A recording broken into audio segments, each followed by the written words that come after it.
This episode is brought to you by Honda. When you test drive the new Prologue EV, there's a lot that could impress you about it. There's the class-leading passenger space, the clean, thoughtful design, and the intuitive technology. But out of everything, what you'll really love most is that it's a Honda. Visit honda.com/EV to see offers. Coming up on today's edition of Heed the Call with Dan Hanzus and Marc Sessler, we dig into all 32 teams with our inaugural power rankings. Marc, are you ready? Big spot for you. It is a big spot. I hope I'm ready. That's all I can say. I'm not sure. I don't know. It's possible. Yes, I hope so. Where does your team fall? Well, you're going to have to stay right here. The Heed the Call podcast was led out of the building by security. Hey, it happens to the best of us. Welcome to Heed the Call with Dan Hanzus and Marc Sessler. The midweek show, a big show. We will have the Seahawks 49ers Week 6 preview, a big change at quarterback up there in Foxborough, and, of course, the debut of our power rankings. Marc, we are busy little beavers. We're busy bees as well. I mean, I feel like we have been, I'm sitting in this little fake studio. There's no reality to this. It's just a corner of a room. Nothing's real. Nothing, and nothing stays the same because, like, if you're Robert Saleh a day ago, you had an office. It's not real. Thank you, Justin. I would just say in general, like, we know that feeling. I know the feeling of suddenly, wait, there were a bunch of things on my desk. Are they going to just FedEx that to me? Is someone scraping my name off the glass, like, panel to my cube? Yes, they are. Things change. It's like, oh, how could Robert Saleh not get a chance to address his team or talk to any of his other fellow colleagues ever again without any notice? Yeah, I can't imagine how that feels for Bob Saleh. Anyway, by the way, big announcement. This was something that came down over on the old Twitter recently. Podchaser, which is it calls itself the world's largest podcast database. That sounds pretty official. I don't mind that. Yeah. We were tagged in a post on Tuesday because we are ranked number 2, up 3 spots in the Podchaser 25 for hottest up-and-coming podcasts of September 2024. Heed the Call with Dan Hanzus and Marc Sessler on the Underdog Network. How about that, Sessy? Well, I have been critical at times of the subreddit of the listening public. I mean, I don't know. I don't know what's going on with Gravedigger. That was. Can I just say one thing? So before every show, like, and this has been going on for like a decade. Like, we're going to start at a certain time, and then there's a lot that we like to pack in to make sure it's the best show possible. Sure. And Justin is part of that. I do get a sense today that Justin, unknowingly, because we had an emergency pod and he thought he wasn't going to have to do anything till like mid-afternoon. Something is in the bloodstream. That's all I'd say. I don't know what it is. I'm not making direct accusations, but he is operating from a different solar system than Dan and Marc. Justin is on acid right now. Psilocybin, perhaps, or no? It was just like, it's been a lot to do this morning, and I've been juggling many tasks. And that is true. Now we're seeing some of the effects of that, but it's fine. We're going to do a great show, and I'm going to do a great job. And we're going to nail the timing on the drops going forward, right? We're going to get it in the setup, not when Mark's trying to talk, because he struggles with that. But it sometimes. Is also always fun to interrupt Marc with a drop. So well, don't tell me that, because there already is a certain amount of agitation on the volume level. Yeah, how about this? I'm going to give you another chance here, Justin. We are ranked number 2, up 3 spots in the Podchaser 25. This is now when you do it, Justin. Christ. I thought you were, like, when you finished, I was going to hit it. For hottest up-and-coming podcast of September 2024. Marc, how about that? That's a nice honor. Number 1 would be better, but hey, listen, we'll take the silver. You don't do it without the people, who followed us and listened to us, the new listeners. I love that. If Justin were a trumpeter in like the Middle Ages, he would have been taken out by an arrow about an hour ago, or a week ago, or a month ago. A beheading in the public square. Yeah. Also, appropriate. And we have to take out the New York Times, it looks like, to get to the number 1 spot, which is obviously a bit of a conflict for us because Jordan and Michael Sean Dugar both work for that great lady. But you know what? we do what we have to do. There are no reverse gears in this tank. And you're right, Mark. Thank you to everybody for listening and following us on this journey. We're just getting started. And you mentioned the Jets. Let's bring in our regular Wednesday bro, Conor Orr, who's a capital J journo, went to Syracuse because they don't let you forget it either. And obviously he springs into action, the New Jersey guy, when he finds out about Robert Saleh's stunning dismissal from the New York Jets. What were you able to dig up over the course of Tuesday, Conor? So my sense is a couple things, right? You have this sort of cocktail of unfortunate events if you're Robert Saleh, right? You have the owner in London, very likely surrounded by people that he worked with when he was an ambassador. You want to put on a good showing. You want to say, I got the greatest quarterback in America. Look at how cool this is. And then your team lays an egg in London. And then you come home and... Cool process. You have a GM who's on an expiring contract, right? And that's always something to take into consideration. How do I, kind of fit into the grand scheme of things if you're Joe Douglas? And then you have Jeff Ulbrich, who... I do the emerging head coaching list every year. A lot of buzz started to pick up on Jeff, I would say, late in the season last year as a potential head coaching candidate, especially when he started getting championed by the kind of the Shanahan crew that really, really likes him, wanted him to potentially get him away from the Jets to bring him to San Francisco when he had a vacancy. So if you're the Jets, you're looking at all this from an umbrella point of view, and you're saying, like, we want to keep what we have intact. We need to make a change of some kind, and we think we might have a future head coach sitting on the roster. This is not an endorsement of this. I think it's absolutely ridiculous. And, the vibe that I got from people that I spoke to was just like complete shock. Like, Robert Saleh went to work just like any of us go to work in the morning to be like, okay, like, here's what I'm doing at, 1 o'clock, and maybe I'll have this for lunch today, and then all of a sudden completely blindsided. And I think that a lot of his staff who have been working with him for a long time, players who came over here to be with him specifically. I think there's a lot of people that just came out of their work day today being like, what in the F is going on? Yeah, stunning. And I saw Adam Schefter on Tuesday reported that Woody Johnson said he spoke to Aaron Rodgers on Monday night, but it wasn't about Robert Saleh. Johnson said Rodgers had no input in the decision made this morning. And as I said in the emergency pod, Mark, don't pee on my leg and tell me it ain't raining. We're not buying it for 1 second that Robert Saleh was not involved in any level on that conversation when the first thing you do the following morning is fire the head coach. It's something you've never done in 25 years as owner. I'd say this too.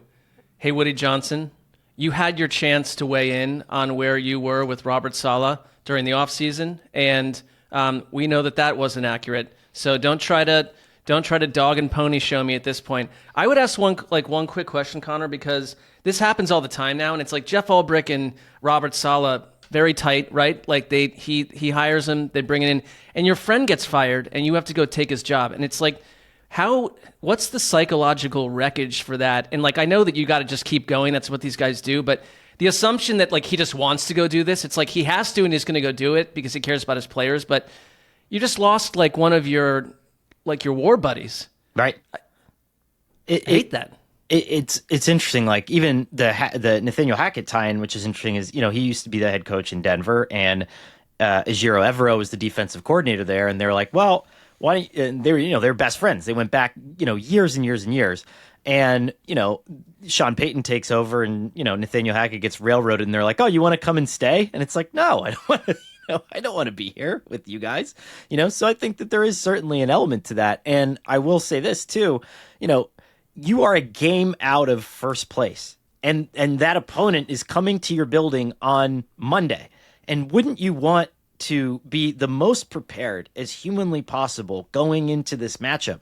And I think that the sheer distraction, if you're Jeff Ulbrich, not only you trying to handle this from an emotional intelligence standpoint, but you got to redelegate everything. You got to make sure that everybody who spent probably all morning on Tuesday just trying to piece together their own lives now has all their stuff done for Buffalo. Best team in your division, one of the hardest quarterbacks you're going to play all year.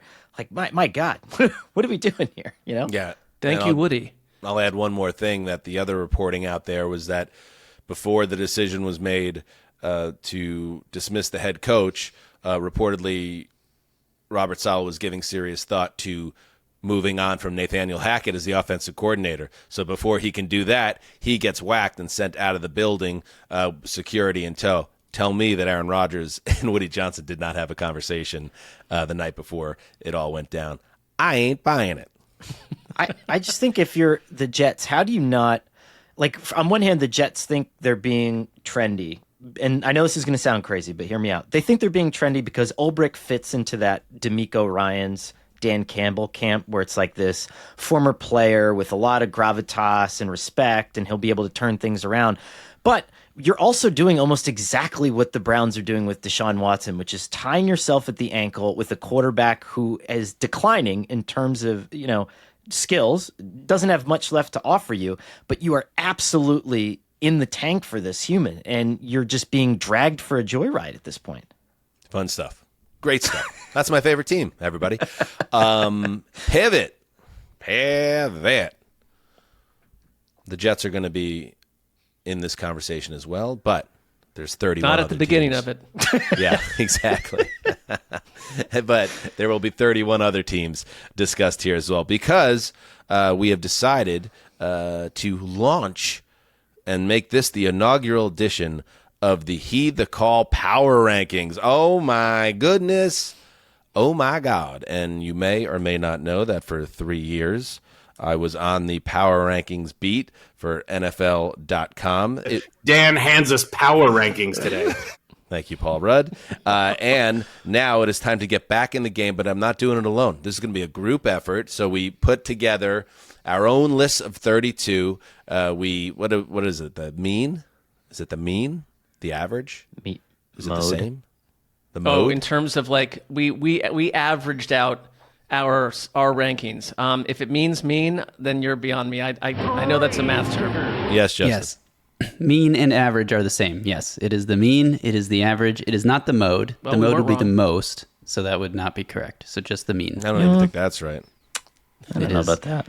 We're trusting Justin today on that kind of a technical Guy's floating through outer space. High as balls over here. You know the scene, the Big Lebowski scene where he turns into the bowling ball and he's flying towards the pins? That's our producer right now. I smelled it the minute I came into this pod studio. Anyway, whatever it is, mean, average, mode, we came together to come up with the 32, and let's talk about it. So let's dig in thusly. We'll break it into quadrants, like I used to do over on the old mothership, and break it down by groups of 8. Let's start with the top 8, and Justin, before his psychedelic trip, did come up with some really good boards here that will help us break down what order we put in individually. A little bit small, but we're going to work through it. Here we go. Number 1, I'll go 1 to 8 here. Chiefs, Vikings, Lions, Ravens at 4, Commanders at 5. The Washington Commanders at 5. How about that on the first edition of the HTC Power Rankings? The Houston Texans at 6, the Green Bay Packers at 7, and the San Francisco 49ers, despite coming off a terrible home loss, are right now sitting at number 8 on the HTC Power Rankings. What jumps out to you here, Mark?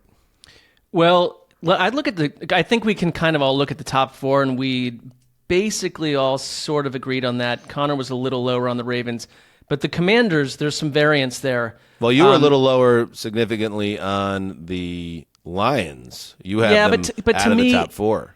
I had them in the top 5, but that's not like it's not a slight to them. I think here's the reason why. That's what I was going to point out. I have the Commanders at number 3. You had them at 8. Connor had them at 4. Gravedigger at 6. I kind of just have this weird feeling, and that doesn't mean it's correct, that they're one of these teams that's just going to create havoc and kind of be ready to roll like all season long, barring like some sort of disaster under center.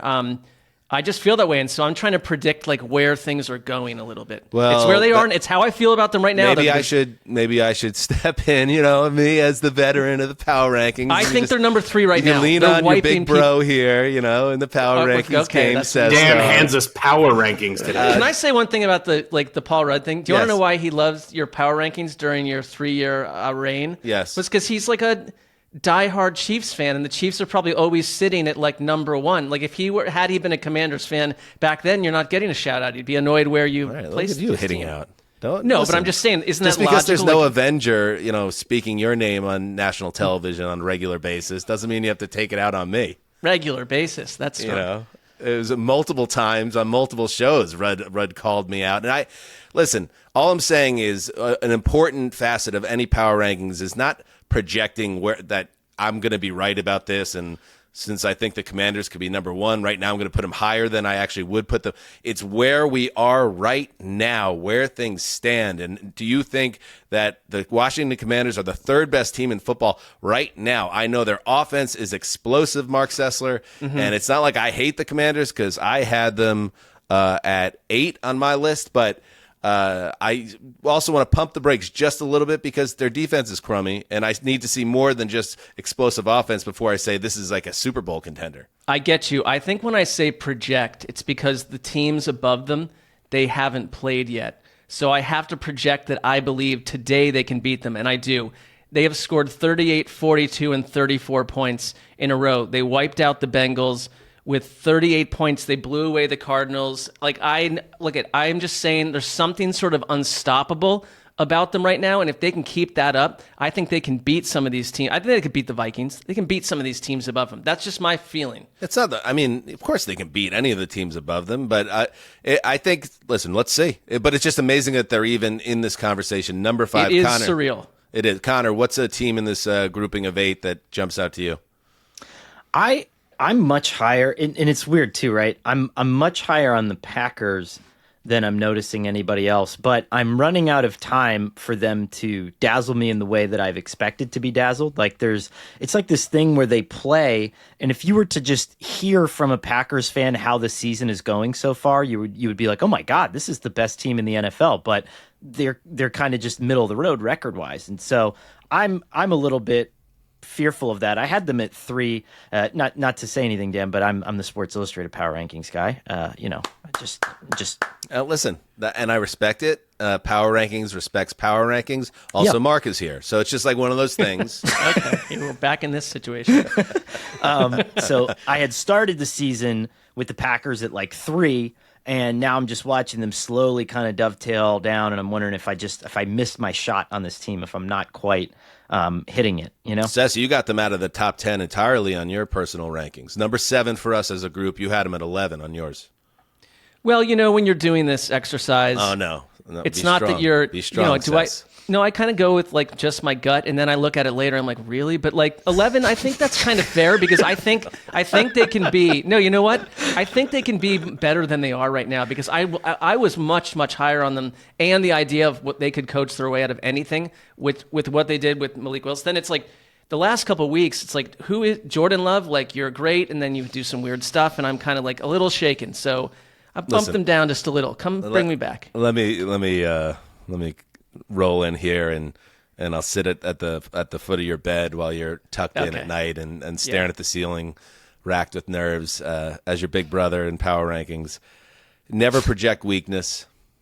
Never, ever say what I think now is not what I thought when I made the list. That's just how I. You will be torn apart in any conversations about this. You try going on live television with Andrew fucking Siciliano and saying that I don't feel this way anymore. You gotta believe, baby boy. You gotta believe. But I don't have see Connor's doing power rankings for Sports Illustrated, the magazine of my entire life. You did it with Andrew Siciliano and all those people. I didn't do it, so it's I don't care what. That's people why I'm think offering Wally and the Beeve advice here. I will say this for Justin. I would like him to one day have the experience of putting this out into the world and then just getting your Twitter feed completely jammed shut full of mouth-breathing Chiefs fans, not having them number 1. I would like you to have that experience. Yeah, Justin, in your life. Justin, speak on it. You had the Vikings number 1 on your list. Why are they above the Chiefs? I mean, you can make a case, obviously. They're both undefeated teams. What do you got? They're both undefeated teams. I think some of the Vikings wins have been a bit more impressive. I think the Chiefs, they got to get these red zone issues figured out. It's been a thing all season. They have a great defense, but so do the Vikings. And if I had to take one of these two offenses right now, obviously, I think Patrick Mahomes is the best quarterback in football, but the Vikings offense has just been more consistent. So to this point, if they played tomorrow, I feel like if I was handicapping it, I'd have the Vikings as like a 1.5 point favorite. And the Chiefs can continue to get better and end this season as the number 1 team in the power rankings. But right now, I feel like the Vikings are the team. I hear you. I think that the thing about the Chiefs that we've seen time and time again throughout the years, but especially this year when they've been trying to figure things out, is in crucible moments, whether it's Spags and his defense sending the all-out blitz to clinch the win on Monday Night Football, or Mahomes weaving his magic and moving the chains and doing what he needs to do to turn the game into to take the game's mystery away and clinch another one for the Chiefs. They always find a way. Are we there yet with the Vikings? Well, so far they haven't lost, but I'm not quite there. But is this a different convo if Tipton catches that Derek Carr pass that goes right through his hands Monday night? You know what? I'd like to say it would have made the game more exciting down the stretch, but I don't think the Chiefs are going to lose that game. All right, let's pause right here. We're just getting started. Take a break, and when we get back, we'll hit up Quadrant 2.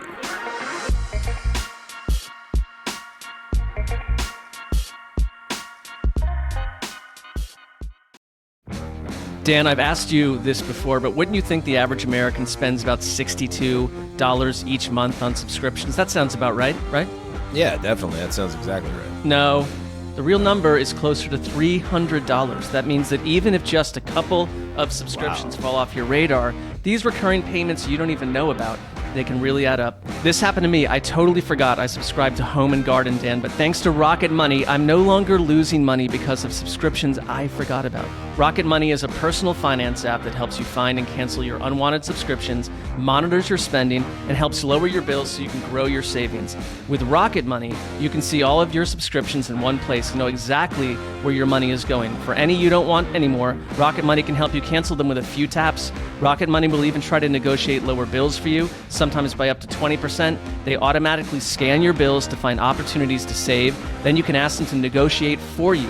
They'll even deal with customer service. Rocket Money has over 5 million users and has saved a total of $500 million in canceled subscriptions, saving members up to $740 a year when using all of the app's features. Stop wasting money on things you don't use. Cancel your unwanted subscriptions by going to rocketmoney.com/HTC. That's rocketmoney.com/HTC. rocketmoney.com/HTC.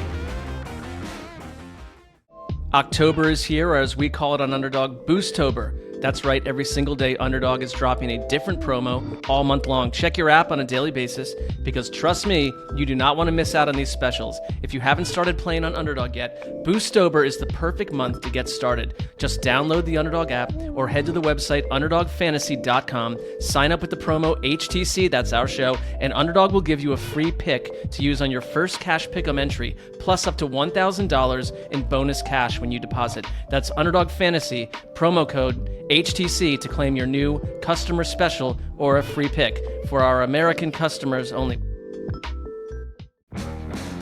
Hey everyone, this episode is brought to you by Manscaped, the global leader in men's lifestyle and grooming. Every man knows the unbeatable feeling of a fresh barbershop shave. So why wait weeks or months to experience it? Introducing Manscaped's newest innovation, the Chairman Pro Electric Foil Shaver.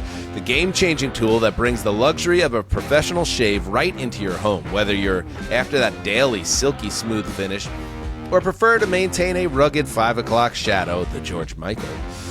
The Chairman Pro Electric Foil Shaver is your go-to for precision and style every time. Head over to manscaped.com and join the over 11 million men worldwide who trust Manscaped by using code HTC for 20% off plus free shipping. I mean, I've cut myself wide open in the past with them other razors, but now that I got the Chairman, it's next level.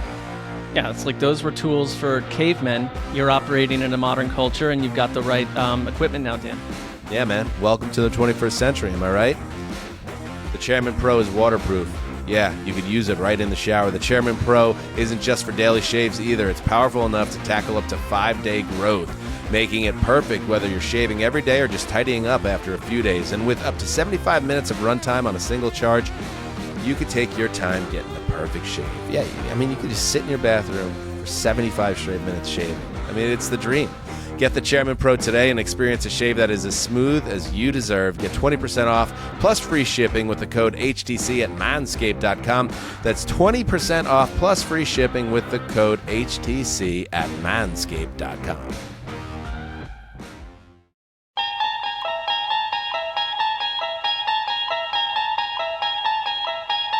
You unlock this door with the key of imagination. Beyond it is another dimension. A dimension of sound. A dimension of sight. A dimension of mind. You're moving into a land of both shadow and substance, of things and ideas. You've just crossed over into the Twilight Zone. Rod Serling, you mad genius.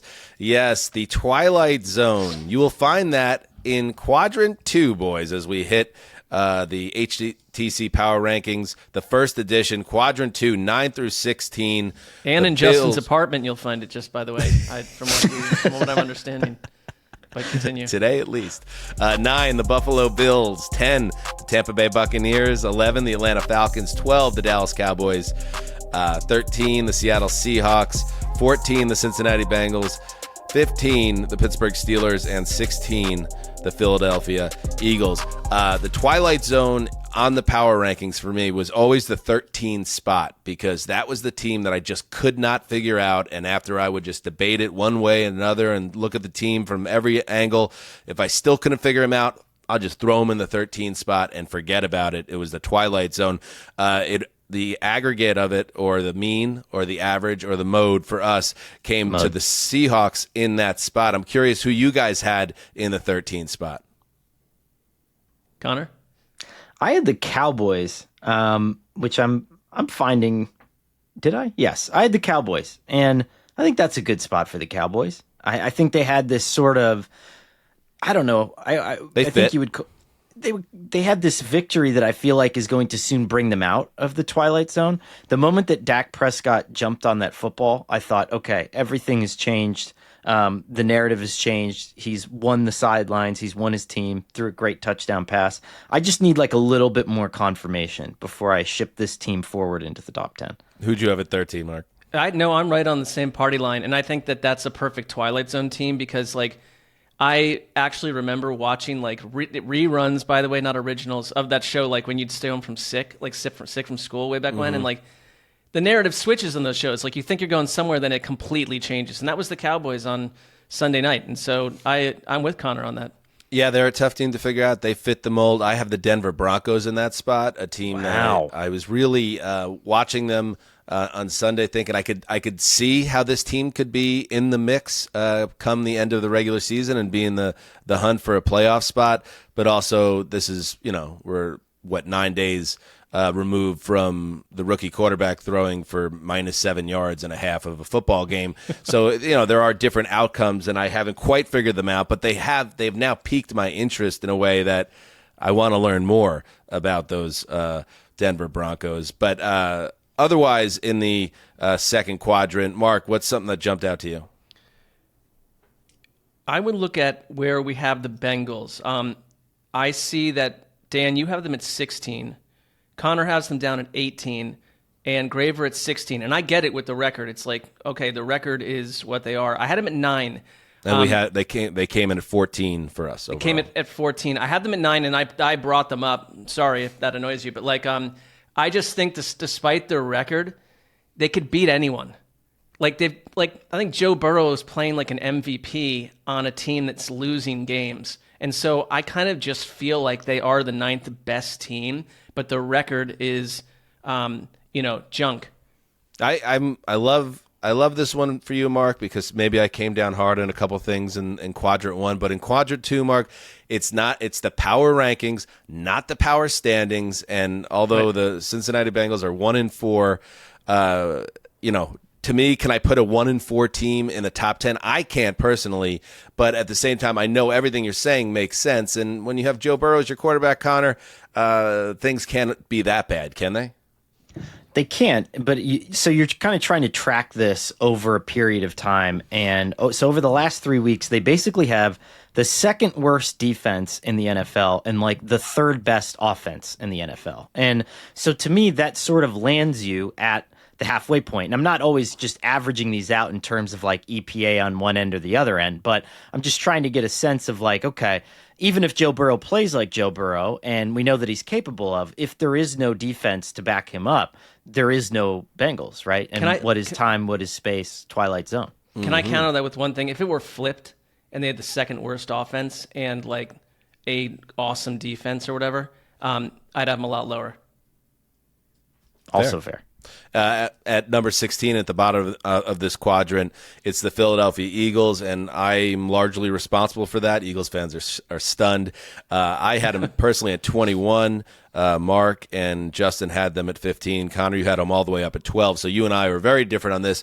You know what the Eagles are to me, Connor, is, when the Titanic hit the iceberg, people didn't realize immediately what was happening. Like the water was pouring into the lower, area of the ship. Forget about and Leo was just drawing a naked person. Yeah, he's up in first class. All the Irishmen down low were like, "Oh, this is not good." We're at the stage where, the Irishmen and the other poors, the Italian immigrants, the Irish immigrants, all those people at the bottom of the ship are dealing with a reality that's coming into focus. And maybe like Big Dom or whatever knows how bad things are right now, but I don't think the public knows. So between what I've seen on the field and just the vibes and the energy around this team, I think they're in a worse place than even their record has them. That's why I have them that low, but I see the other side of it. Is it because of the potential or what you've actually seen them do on the field this year? I mean, I think it's what I've seen on the field. So it's complicated because I'm with you in the sense that I wrote like the 2025 off-season quarterback carousel primer, and I put Jalen Hurts on that list. I legitimately thought that maybe the Eagles could be interested in moving on from him after this season. This doesn't seem like, if you look at how the contract's structured, it's not necessarily one of those long-term deals and feel, right? But at the same time, he is talented, and you're getting Devonta Smith back, you're getting A.J. Brown back, you're getting Lane Johnson back, and this team, I think, can still win unconsciously on autopilot a little bit, even without Jason Kelce, as hard as that is for people to believe for some reason. So I do think that we're in this spot where the coaching is good enough, the collection of players are good enough. If everybody just swallows their pride here, they're still one of the most talented teams in the NFL. Okay, we'll see. We saw, like, how I felt about Robert Saleh is a little bit how I feel about Nick Sirianni. It might be actively holding the team back, and as long as he's there, I think there's going to be issues. Let's move to Quadrant 3. Why don't we, on the inaugural HTC Power Rankings? Coming in at number 17 is the Los Angeles Chargers, 18, the Arizona Cardinals, 19, the Chicago Bears, 20, the Denver Broncos, 21, the New Orleans Saints, 22, the Indianapolis Colts, 23, the New York Jets, and 24, the New York Giants. It's so funny. In all the years I was doing power rankings, the Jets and Giants were so often together near the bottom of the power rankings, and here they are again. Not quite at the bottom, but at the bottom of the third grouping here. And yet, Sestog, and I know you've been pounding the drum on this a little bit about the G-Men, they've come very close to winning pretty much every game they've been in. And we're starting to see some real progress there on the offensive side of the ball and better play from the quarterback. Yeah, I find it interesting that I have them lower than anyone else. I think that's just if they can. Well, we're all in the same spot. It was 23, 24, 22, 23. So we're close, but it would have been a prime place for me to pump something up way more than necessary. I don't know if they can do what they did last week, or if that's a version of what you're going to get from them, like even 85% of that. They're going to win games, because I think it's not just what happened on offense. Like, their defense absolutely wrecked Geno Smith. So you get like improved offense and you bring back like your star rookie wide receiver and you're getting 5 sacks a game, 6 sacks a game, 7 sacks a game, like that's going to be 9-10 wins. I just don't know if I believe it yet. Ever since I wrote week 1 that Daniel Jones should be benched, he has been he's been 5th in EPA and completion percentage over expectation per play, 7th in adjusted EPA, 10th in success rate, and has thrown 6 touchdowns and 1 interception. So pretty good progress. I'm trying to get them up there a little bit because I feel like the Cardinals. I see that we were pretty much in lockstep there at 18. And I guess I was a little surprised because I was wrestling with having them higher before I settled where they were. You would think a team goes on the road and beats the 49ers or the big comeback, they would maybe get a little more pop, but I guess that's showing their inconsistencies, Conor, are holding us back from really digging in on them. You know what it is, too? I noticed, and I don't know if you feel the same way, Dan, as a Power Rankings veteran, not to box Mark out of this conversation, but box me. The early buys create a lot of complicating factors for like weeks 1 through 7 in power rankings. So, for example, like the Chargers are just sitting up there like a parked car, and it's like, what are they? And that's a spot where I probably would have liked to put the Cardinals, but I just can't put them there yet. You know what I'm saying? Yes, I get that, and I used to have like my own rule that I think I've usually followed, which was I want to make sure the team on the bye doesn't move too much in either direction. And right. the other teams affect the rankings, obviously, so you can't just plop them there and say don't move. But I don't want to see a team dropping 4, jumping 4 just because they didn't play. But yeah, the Cardinals of this group. And I guess, obviously the Broncos, you guys do not feel the same way about the Broncos because I had them in the twilight zone, and Mark, Conor, and Justin all had them at the kind of the deep in the third tier. Mark, you're not buying, I guess, on the Broncos just yet. Not yet, but I just want to say that, being a part of this segment, it's not unlike, I believe it was, J.R.R. Tolkien and C.S. Lewis used to get beers back in old England together and just talk shop. That's sort of what it's like for to sit here and have you guys discuss how the power rankings work. But I actually loved that. Initially I thought Conor put the Broncos at 13, but you did, and I think that was really bold. And I love that you perhaps go on too bold. Maybe too bold, but you believe in something, and you went on a flight of fancy here, and I think that's what's interesting. I just have them at about 22 because they're more like what you're saying about the Bengals. It's like really, really good defense, and I think one that is going to finish as like a top 5 defense, if not higher. And then an offense like I don't know what you are week to week. Like a coach just held your quarterback to -7 yards, as you mentioned. He's just been fired, so everything is chaotic. And then I'll bring up the Bears, too. They're sitting at 19. 3 of us had them at 20. Conor, you had them a little higher at 16, which I don't think is unfair, especially the progress you're seeing from their offense with the rookie quarterback. It would not surprise me if this is a team that climbs the HTC PRs as the season progresses.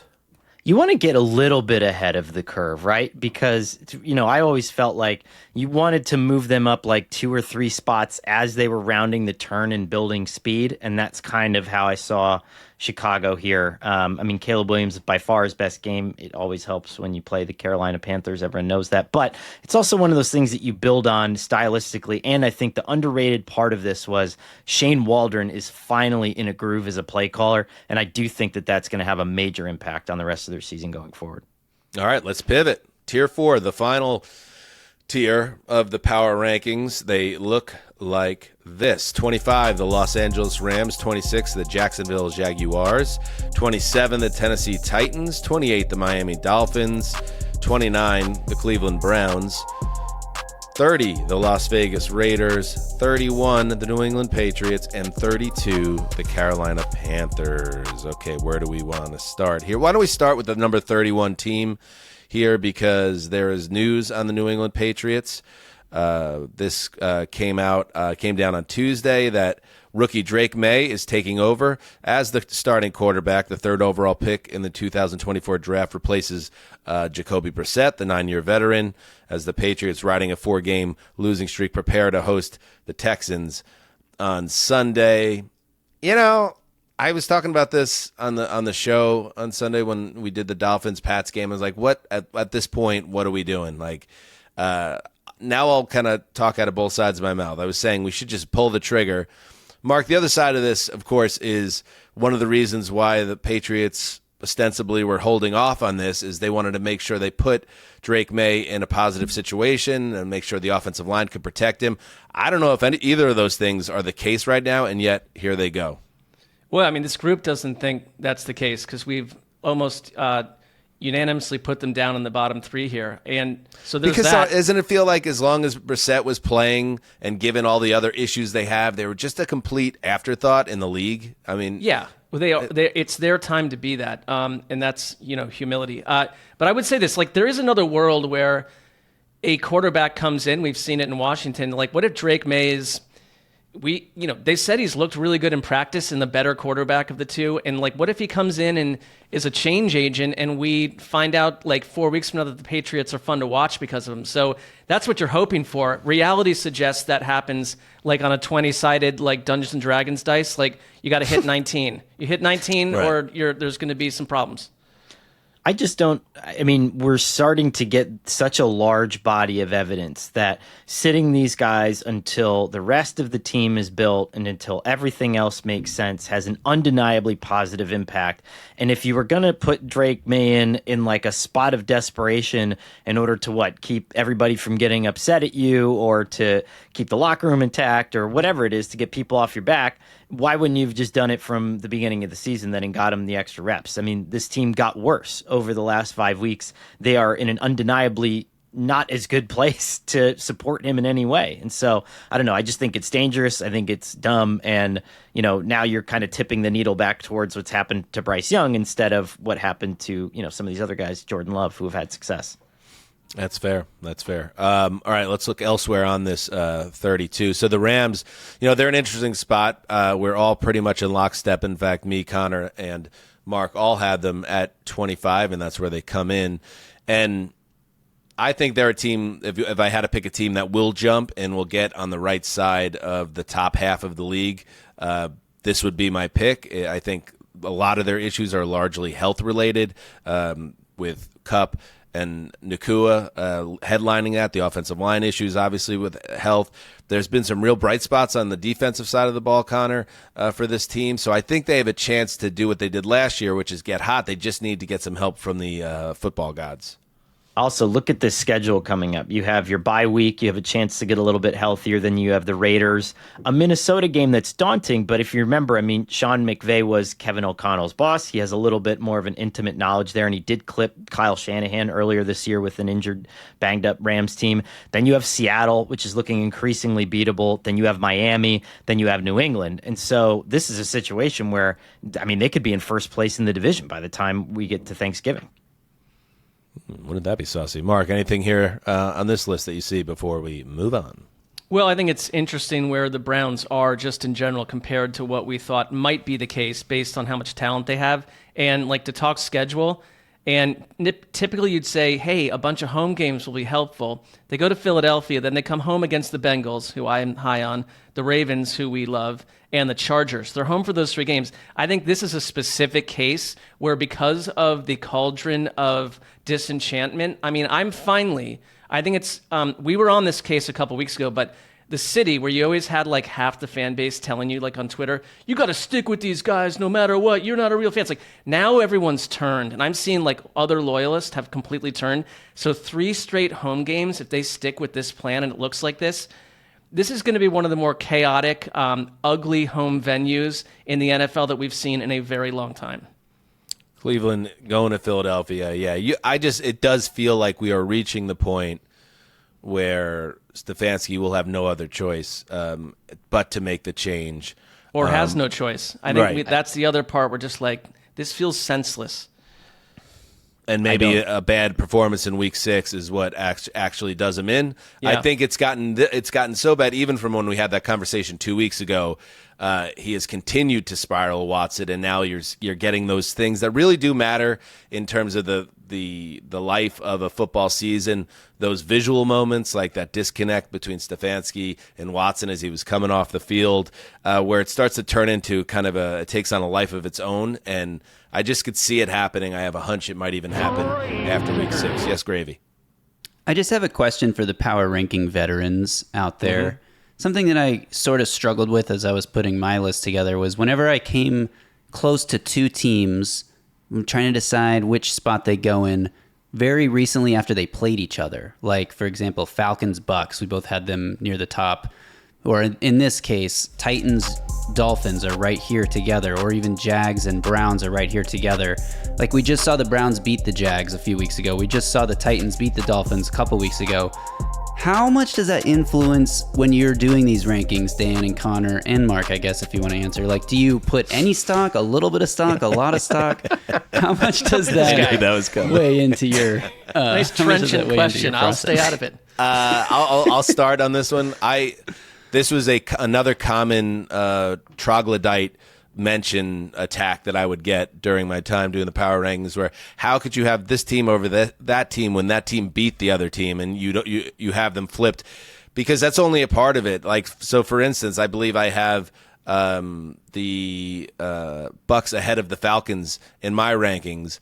So the fact that Kirk Cousins had that one last drive in overtime, yes, it's obviously important, and it shows you that the Falcons are a team that has a penchant for dramatics and getting things done, and the quarterback has figured it out post-Achilles. But it doesn't mean like, oh, that's the be-all, end-all. Like, they beat them, so they have to be. I'm looking at the entire season as a whole. So that's what I would say. You take it under advisement. You remember that game, but also it's not just about a head-to-head matchup, however long ago it was. I was about to make like a really convoluted analogy where I was like, oh, if I would like, you compare it to all these different factors, and then, and then I don't know why in the back of my head this thought just popped up that if I were power ranking the 2 teams in the Revolutionary War, I would have had the Redcoats ahead of the Americans the whole time. And absolutely, based on my logic, that's incorrect. And you win Bunker Hill, you should be able to move up in the power rankings. I think you nailed it.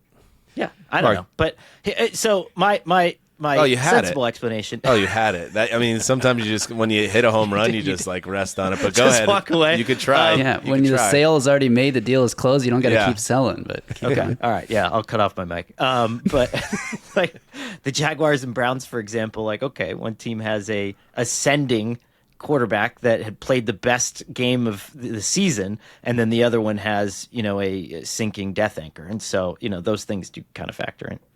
Mark, do you have anything to add? You kind of represent the voice of the common man on this exercise. Go ahead. Yeah, I do not measure real life results. I don't factor in who played who or this whole so-called body of work. I just I create my list in a different way, my own way.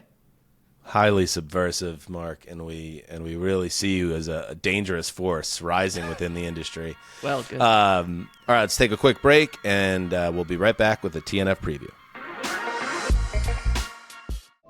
Coming up, we're going to get into the TNF game between the Niners and Seahawks. I'm looking forward to that one, a nice divisional rivalry. But I'm really looking forward to building a pick'em entry on Underdog. Might even wait until the game starts and get a vibe of how things are going. Classic Dan move. Before I make an in-game pick'em entry, Underdog is giving out profit boost tokens for this game. So download and play on the Underdog app. Sign up with code HTC, that's us, and receive up to $1,000 in bonus cash for our U.S. audience only.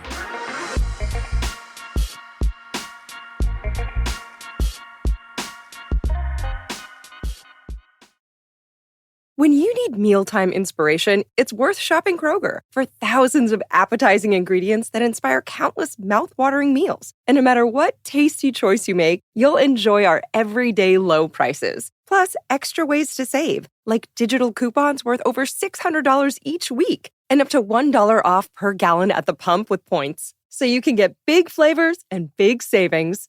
Kroger, fresh for everyone. Fuel restrictions apply.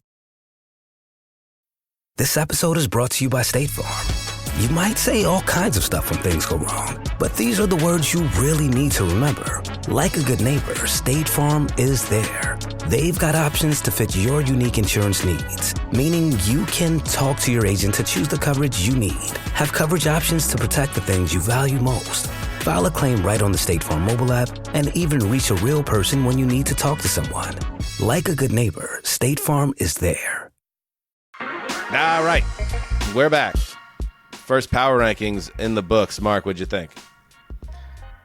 Well, I had a lot of fun with that segment. I thought that it, it allowed me to explore the league deeper before the show and then express my thoughts. Great. That's exactly. Sometimes when you just throw me off with a question, I was like somewhere doing something completely different on my computer. I am experiencing enjoyment. I thought the power ranking segment was successful. I mean, do you want it's critique? Like the I don't want autofill email response that you get from Microsoft Outlook. Like, this was great. Thank you. I mean, the good thing about this platform that we're now on, Mark, is we could actually share how we feel about everything, So, yes, I was looking for an honest feedback, but at the same time, I thought your answer, while perhaps distracted, was effective as well. It gave the audience something from you, and then allowed me to pivot into the preview of the first Week 6 game. Yeah, well, box checked. Right, I think you have the right to feel that way. Thank you, Mark. All right, let's get into it. Week 6, can you believe it? We're already here. Kicks off with a NFC West tilt between the San Francisco 49ers, coming off a highly annoying loss to the Cardinals at home. We didn't really talk about it on the show, and I haven't seen it, covered much, or maybe I just missed it. But it was like 103 degrees at Santa Clara on Sunday, and the team from the desert closed harder than the team, with the wine and cheese parties. Like, maybe not a total stunner. When one team faded in the fourth quarter and the other one rose up, but whatever. That is in the past. It will not be 103 degrees in Seattle on Thursday night, but who knows with all this global warming? Am I right, guys? You're okay. Yes, that's a good point. All right, nailed it. So let's talk about the game. And Connor, let's start here because I watched the Seahawks-Giants game before we taped today, and I watched the San Francisco game in real time on Sunday, and then did some reading. Michael Sean Dugar, our friend who covers the Seahawks for The Athletic, and he'll be on the program tomorrow when we preview all of Week 6, pointed out, I don't know what the Seattle Seahawks offensive scheme is in terms of consistency. They called 7 running plays against the Giants in a game that, they didn't lose the game script, but they just kept throwing the ball.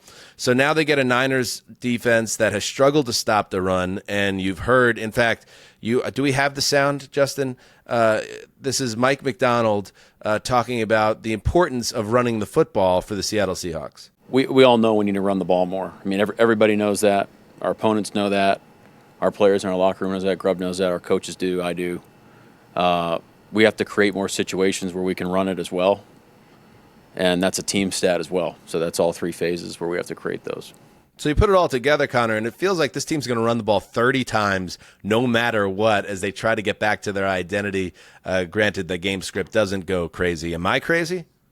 Well, I think it's interesting, right? You have Ryan Grubb, who's an offensive coordinator, a really talented one that comes from college. And a lot of times I think that the way you attack another offense in college is very different from the way that you attack an offense in the NFL, and the way that you see things, the different waves of defenses, the different types of defenses. And so I think that just as we're seeing, rookie quarterbacks or whatever getting their legs, he is very much learning that, I can't simply do it this way, or I can't do it that way. And so it would not shock me, right? If you're 4 games in as an offensive coordinator, you've never done it at the NFL level, and all of a sudden you look down, it's the third quarter, and someone taps you and you've only run 4 running plays. Like, that's happened. I'm sure that's happened before. And so that's one of those things that you probably only need to be reminded of that once, and then it never happens again. It has happened to them, like, game after game, though, I feel like, where they've had really slow starts on the ground, and then they committed to it in the second half. But you're right. I think it's like some adjustment with Grubb. They threw the ball 80+% of the time last game. I mean, even if you're going nuts through the air, like that's not really something that you can continue week to week. And clearly I don't like when a coach says we know we're going to do this. The opponent knows we're going to do this. The fans know we're going to do this. Like someone's mom who doesn't watch football knows. It's like, wait a minute, part of this is meant to be, subterfuge, deceit. So maybe don't run the ball again, and you really throw them off. Yeah, I like that. They're going to actually call less running plays. But at a certain point, you kind of outthink yourself because they can run the ball. They have proven it in the past. Kenneth Walker is like one of the more underrated running backs in the league, I think, when you give him space to roam. Until the Niners show that they could stop the run, man, geez. I mean, they didn't even call it. They have Geno Smith, who's also known as a great downfield passer. They weren't pushing the ball downfield against the Giants. It was just a very odd oddly called game by Grubb, and I would think there are going to be a lot of eyeballs on how he handles it. On the San Francisco side, yeah, if Jordan Mason holds on to that football, Mark, they win that game. I mean, there's no way around it, but they didn't, and this is a crazy stat from PFF that the 49ers have lost 7 straight one-score games in the regular season. So they are a team that has struggled closing, but they have also had a lot of success against the Seahawks in recent years. Jordan Mason, he's not Christian McCaffrey. We know that there's a limitation. It's taken away kind of the funnel and the core of their offense. But this is someone, and it's so Shanahan-esque, he has forced 42 missed tackles. That is 10 more than Derrick Henry, the next closest player. And you are going up against a Seahawks team that the Giants, Tyrone Tracy, late-round rookie, runs for 129 yards last week at 7.2 yards per carry. The Seahawks are missing first-round pick Byron Murphy.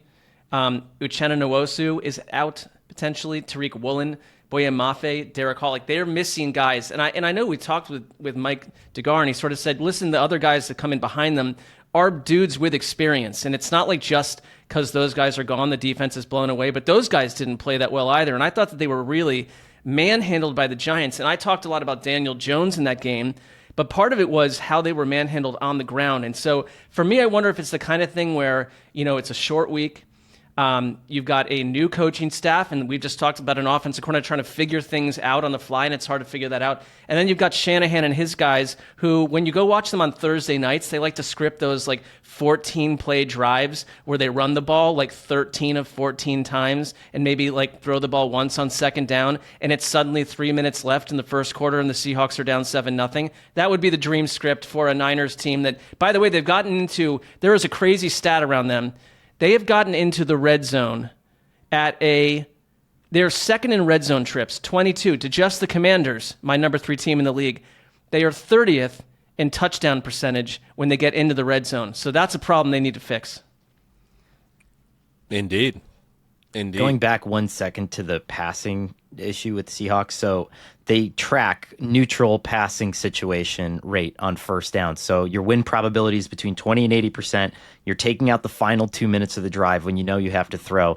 They're the only team over 60%, and they are way above and beyond anybody, even Cleveland at this point. And so, to your point, that is not a game plan that you can run against the 49ers. You know that you're going to have to extend drives against them and keep the ball away from their hands so they can't dictate terms. He's going to have to change no matter what. But again, it sucks when you have to change when everyone knows you have to change. Speaking of Money Mike Dugar, he had a good line. The last time the Seahawks beat the Niners, their starting running back was Adrian Peterson. In the 5 losses since, playoffs included, Seattle's offense has been one-dimensional and registered more turnovers, 8, than touchdowns, 6.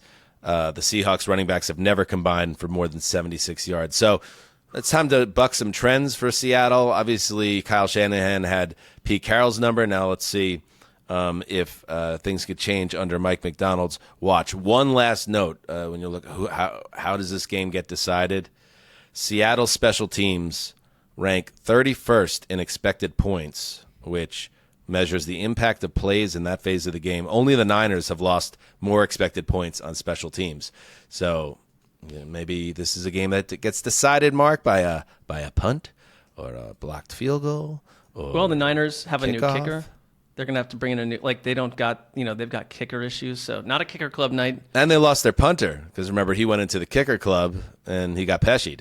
Yep. So large problems on that from that angle. Big old problems. All right. Oh, who you got in this game? Let's pick it. What the hell? I will go. I think the Niners get right here. I think they win 25-14. Connor? Yeah, I like this as like a 31-10 49ers win. Wow. Okay. I'm going the other way. I like Seattle at home in prime time.